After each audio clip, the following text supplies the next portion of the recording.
Halo, perkenalkan nama saya Stephen Saputra. Di sini saya akan menjelaskan hasil analisa kebijakan pariwisata yang sudah saya rangkum, yaitu tentang destinasi wisata Garuda Wisnu Kencana.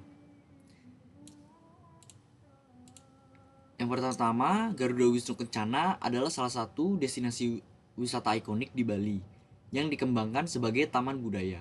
Proses pengembangan Garuda Wisnu Kencana sebagai destinasi wisata besar melibatkan banyak stakeholder mulai dari pemerintah pusat dan daerah, pengelola swasta, masyarakat sekitar, hingga pelaku usaha.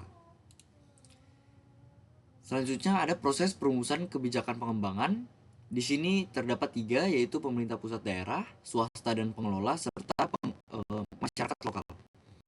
Pemerintah pusat, khususnya Kementerian Pariwisata, mendukung pengembangan Garuda Wisnu Kencana sebagai bagian dari destinasi unggul di Bali. Kebijakan ini selaras dengan rencana strategis untuk meningkatkan potensi Bali sebagai destinasi wisata budaya dunia. Pemerintah daerah Bali juga memainkan peran penting dalam perizinan, infrastruktur, serta promosi GWK sebagai bagian integral dari ekonomi pariwisata lokal. Selanjutnya, swasta dan pengelola, proyek Garuda Wisnu Kencana didorong oleh investasi swasta melalui PT Alam Sutra Reality yang bekerja dengan seniman Inyoman Nguarta. Proses perumusan kebijakan di sini melibatkan skema Public-Private Partnership, yaitu PPP, di mana sektor swasta bertanggung jawab untuk pendanaan, desain, dan manajemen proyek, sementara pemerintah memberikan dukungan dalam bentuk regulasi dan promosi pariwisata. Selanjutnya, yaitu masyarakat lokal. Keterlibatan masyarakat sekitar sangat penting dalam proses pengembangan ini. Mereka dilibatkan dalam kegiatan ekonomi lokal, baik melalui peluang kerja langsung di kawasan GWK maupun melalui aktivitas ekonomi pariwisata lain, seperti penyediaan layanan transportasi, kuliner, dan souvenir. Pengelolaan hubungan dengan masyarakat lokal menjadi salah satu aspek penting dalam kebijakan ini untuk memastikan bahwa manfaat ekonomi dari pariwisata dapat dirasakan oleh komunitas setempat. Selanjutnya, tantangan yang dihadapi ada tiga, yaitu pendanaan, dampak lingkungan, ketahanan pariwisata. Yang pertama, pendanaan. Pembangunan patung Garuda Wisnu Kencana yang memakan waktu lebih dari 25 tahun sejak dimulainya pada tahun 1997 yang menghadapi tantangan pendanaan. Butuh waktu lama untuk menyelesaikan proyek karena ketergantungan pada investasi swasta dan donor. Yang kedua, ada dampak lingkungannya. Sebagai taman budaya besar, kekhawatiran mengenai dampak lingkungan termasuk deforestasi, kecil-kecilan, dan pengelolaan limbah. Pengembangan ini infrastruktur besar di kawasan GWK memerlukan pengelolaan lingkungan yang besar. Selanjutnya, yang ketiga, ketahanan pariwisata. Setelah pandemi COVID-19 menjadi tantangan besar bagi para wisatawan di seluruh Indonesia dan dunia, termasuk Bali. Garuda Wisnu Kencana menghadapi penurunan jumlah pengunjung secara drastis akibat pembatasan perjalanan internasional. Ini memerlukan kebijakan yang fleksibel untuk memulihkan sektor pariwisata pasca pandemi. Selanjutnya ada tiga strategi yang digunakan. Yang pertama ada kemitraan publik swasta, PPP. Pendekatan ini berhasil menarik investasi swasta untuk pembangunan dan pengelolaan GWK. Pihak swasta mendapatkan hak pengelolaan jangka panjang sementara pemerintah membangun dalam aspek regulasi dan promosi. Yang kedua, ada peningkatan infrastruktur.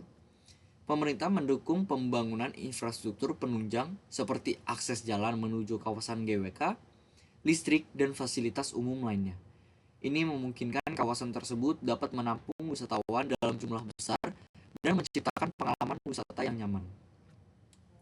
Yang ketiga, ada promosi dan branding. GWK dipromosikan secara intensif sebagai destinasi wisata budaya unggul di Bali. Pemerintah dan pelaku pariwisata menggunakan strategi branding yang kuat, mempromosikan GWK sebagai destinasi ikonik yang menggabungkan seni, budaya, keindahan alam. Selanjutnya, evaluasi kebijakan keberhasilan. evaluasi keberhasilan kebijakan, GWK telah berhasil menjadi salah satu ikon pariwisata Indonesia yang dikenal secara global, khususnya melalui pembangunan patung Garuda Wisnu Kencana yang menjadi patung tertinggi di dunia dengan tinggi 121 meter. GWK juga menjadi pusat acara-acara internasional seperti konser, pertunjukan budaya, dan pertemuan-pertemuan besar yang meningkatkan visibilitas pariwisata di Bali.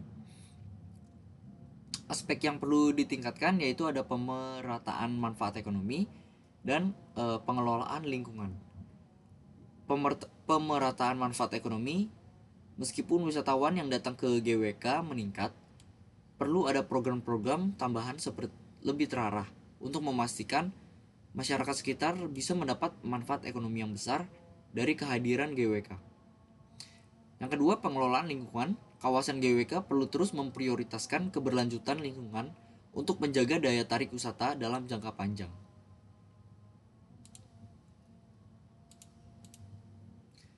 Rekomendasi untuk masa yang akan datang. Yang pertama, pengembangan pariwisata berkelanjutan.